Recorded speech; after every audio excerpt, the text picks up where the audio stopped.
Welcome students, welcome to the course of Mechanics of Fluids. Myself Sanjay Manuel, Assistant Professor Rajagiri School of Engineering and Technology. So I will be handling this course for this semester. So in this class we will understand the need of this, why we need this to study this course, and we will understand some basic concepts in mechanics of fluid. We engineers one who transforms our idea into reality by using universal laws. We utilize the available resources and change it into useful technologies to ace our needs. So that is the main aim of an engineer. So he will be transforming an available resources into a useful technology with the help of some universal laws. As an example, if you take, we were having steels in the previous stages. We were having steels, then we were having rubber. We actually converted the use of steel as well as rubber, and we transformed that one into a useful form. One of the example is automobiles, which will be using our travel requirements. Actually, engineers transformed the resources, that is steel and rubber. As an example, if I am taking steel and rubber into a useful form which can ace your needs. Now for this, when you are going to design such a system, or when you are transforming a available resources into a useful form, for that you need to know the behavior, how this different matter behaves at different conditions. How will be understanding that how it will behave, how a matter behave at various conditions. So how will you study? So for that we are having a field called as mechanics. Mechanics is a field, or it's an area of physics which concerns with the behavior of matter, how it moves at different conditions, or how it behaves at different conditions. So in general, if you search websites and so on, you can see a definition like this: area of physics concerned with motion of macroscopic objects. So with this macroscopic objects in general, we can define it for different matters. As we know, matter, we can take matter into three different forms: solid, liquid and gas. Can you tell me what is the difference between solid, liquid and gas? Can anyone tell me what is the difference between solid, liquid and gas? Yes, as you thought, solid, liquid and gas, it differentiate based on the intermolecular attraction between the atoms.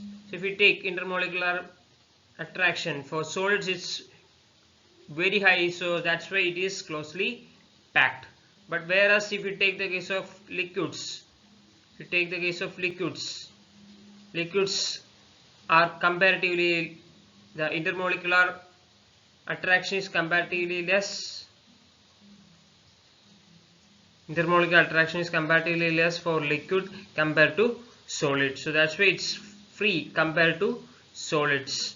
So intermolecular attraction, since the intermolecular attraction is comparatively higher for solids, it is closely packed and will be having a well-defined shape. But when you take the case of liquid or gas which is much more having comparatively less intermolecular attraction compared to liquid, but in both the cases the gas as well as liquid will not be having a definite shape. It will be taking up the shape of the corresponding container which you take into consideration.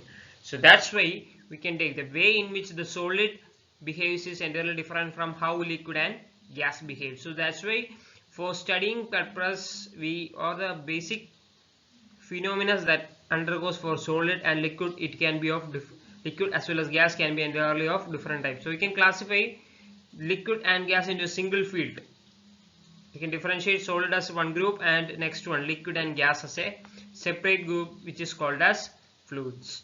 So in this course we will be understanding how liquid or gas behaves at different condition. It can be in the stationary condition, static condition, or can be moving condition. Both the case we will be taking into consideration. So in this course we will be understanding how fluids behaves at different conditions. So that's called as fluid mechanics or mechanics of fluid. So this is what we will be learning. in this course. Now mechanics, as I already explained, mechanics is a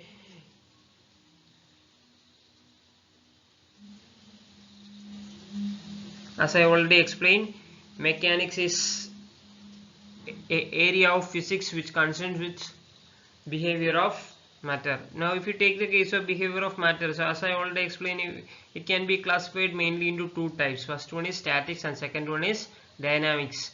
Statics deals with bodies which are at rest and dynamics deals with bodies which are under motion. So if you take the previous phase, we classified into two different matter into two different form. One is solid and liquid. So that's why the mechanics, the science that deals with the behavior of the corresponding matter.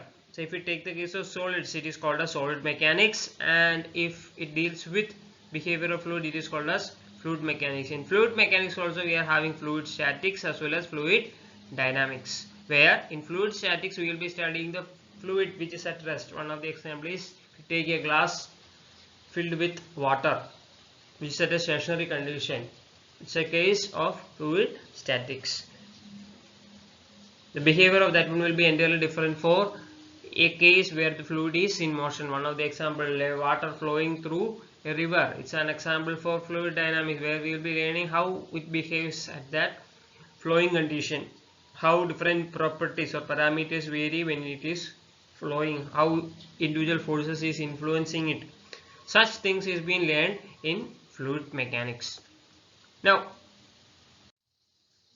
so in order to first of all differentiate between solid as well as liquid, we need to first understand a simple term called as stress, which we have already learned in the previous classes. We have understood what is stress.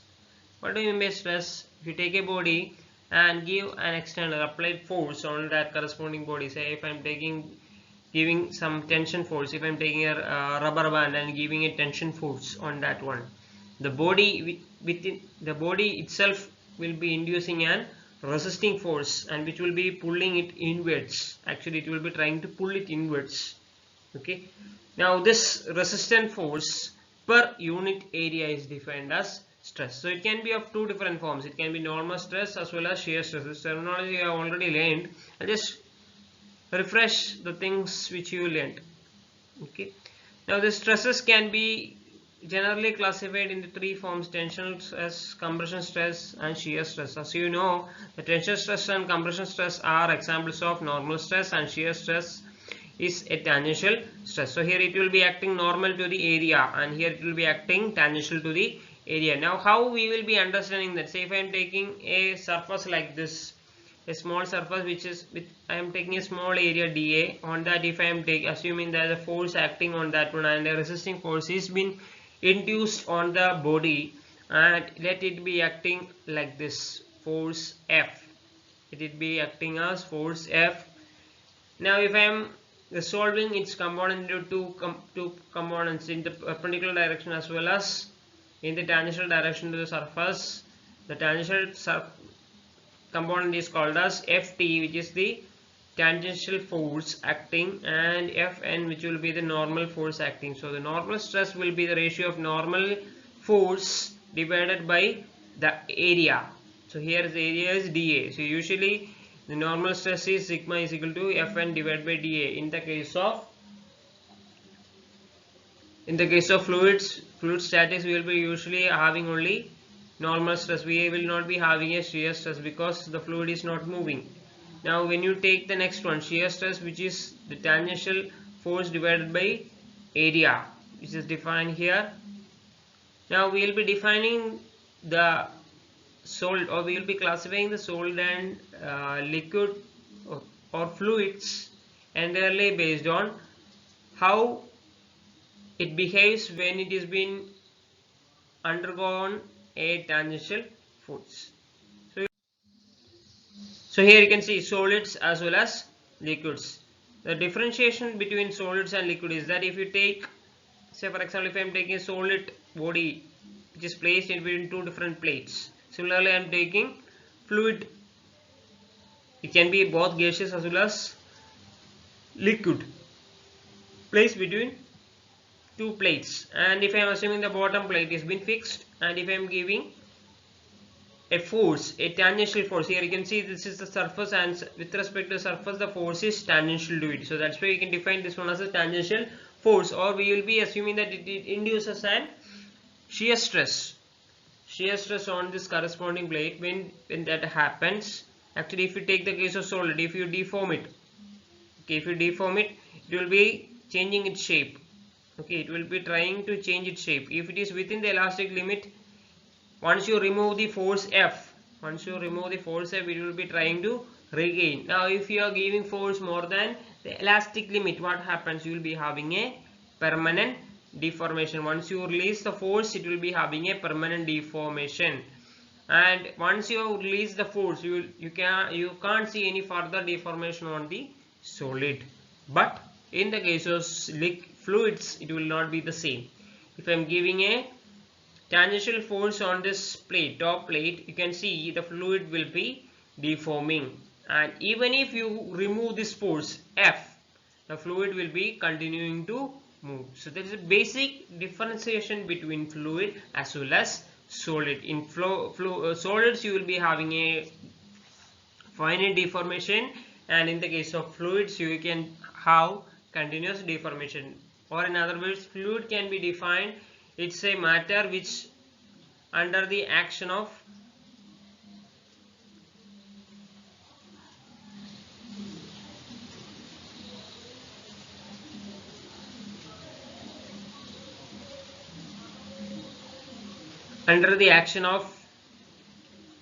external force or tangential stress, it continues to deform, which is called as flow.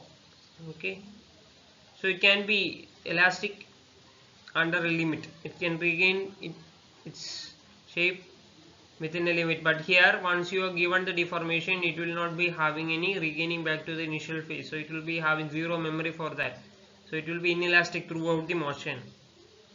Then here the stress is directly proportional to strain. Based on Hooke's law, stress is directly proportional to strain, but in the case of fluid it's different. Stress is directly proportional to the strain rate, the rate at which the straining happens.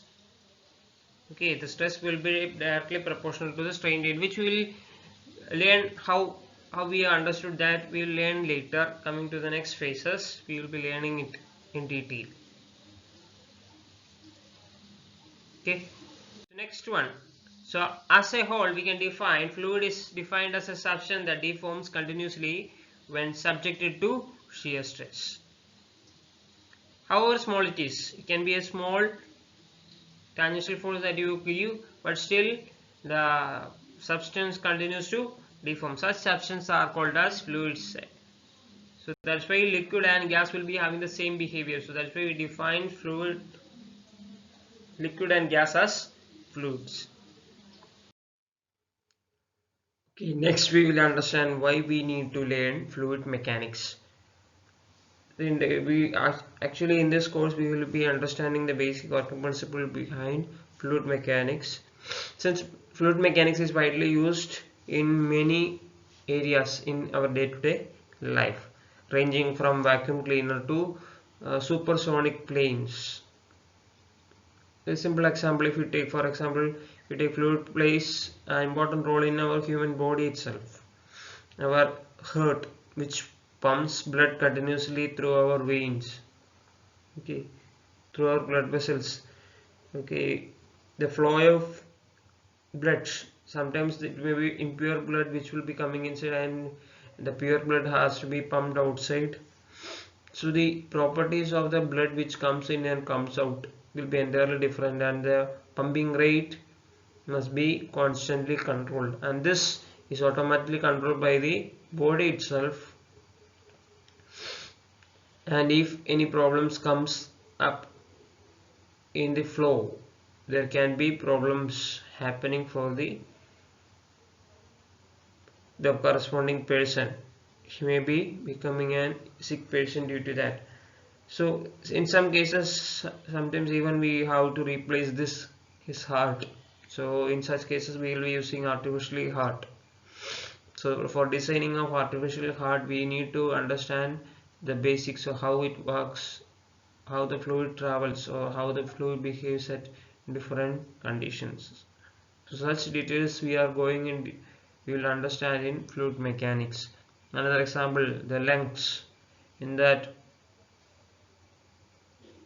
through the duct, the airflows. The airflow must be properly studied. Say for example, those who are having breathing problem, they may be using inhalers.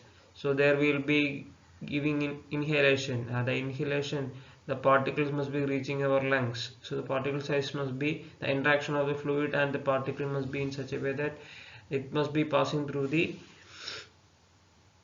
lungs at proper locations in order to avoid the blockage of airflow. So such things, even in our daily life, the pipe systems, pipe duct systems, or if you take any big holes and engineering, if you take our own engineering college, we are having piping systems, sewage systems. Such systems we need to understand how the fluid element transportation happens for properly deciding that. Even our automobiles, automobiles, in some automobiles, the resistance, the time taken for picking up speed from one speed to the next one, it's not just depending upon the engine performance, it will be also depending upon the shape of the corresponding vehicle which you take. Say for example, if you take our Maruti cars, it will be having some structure, but if you take an F1 car, it will be entirely different from that. The requirement of F1 car is it must be moving with very high speed without causing any high temperature heating. But whereas in our cases we will not be going through that much high speeds. So the structure is made according to that. Say if I am taking for F1 race, if I am taking my vehicle to not reach that, because it can't attain that corresponding speed, it's not because of the engine, the structure of that one will be restricting that.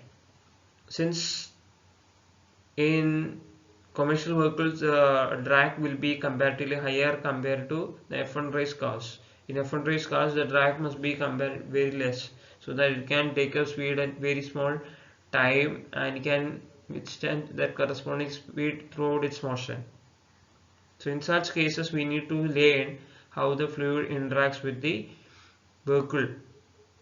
Then if you take ships or aircrafts, in all such cases the interaction of fluid comes up.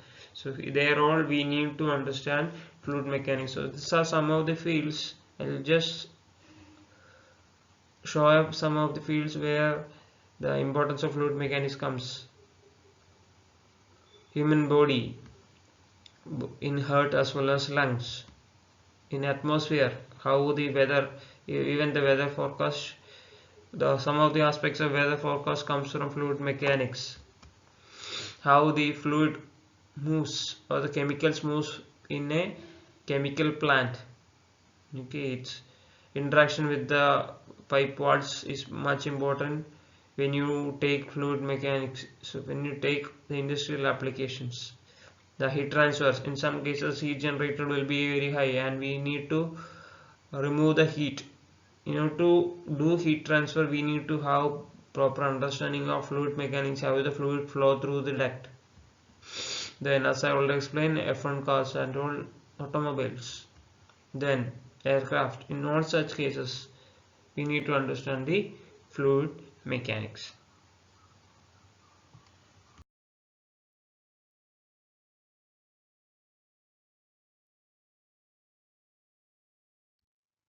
Now the course objectives. The course objectives of this course are, first of all we need to study mechanics of fluid motion. Then next one we need to establish a fundamental knowledge of fluid mechanics so that we can address different problems encountering in different applications.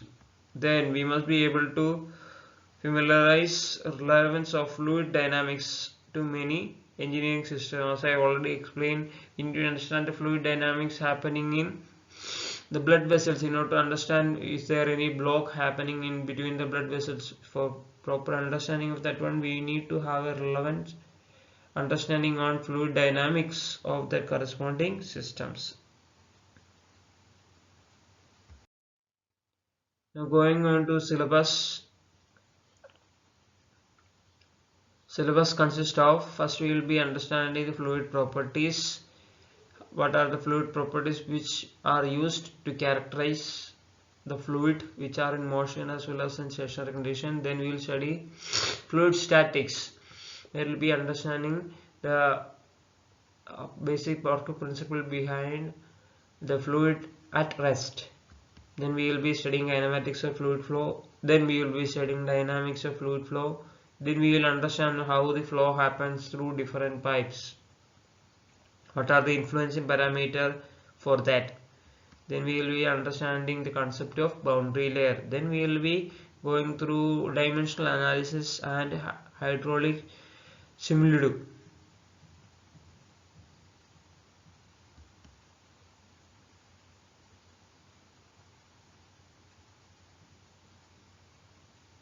Fluid mechanics. Then another book by Frankham White. These are the preferable books which I recommend. Remaining some more references are available, like Fox R.W. of Introduction to Fluid Dynamics. Similarly, we are having A.S. Salim Fluid Mechanics. There are some references available. You can utilize this one for further understanding the concepts. That's all for today's class. Thank you.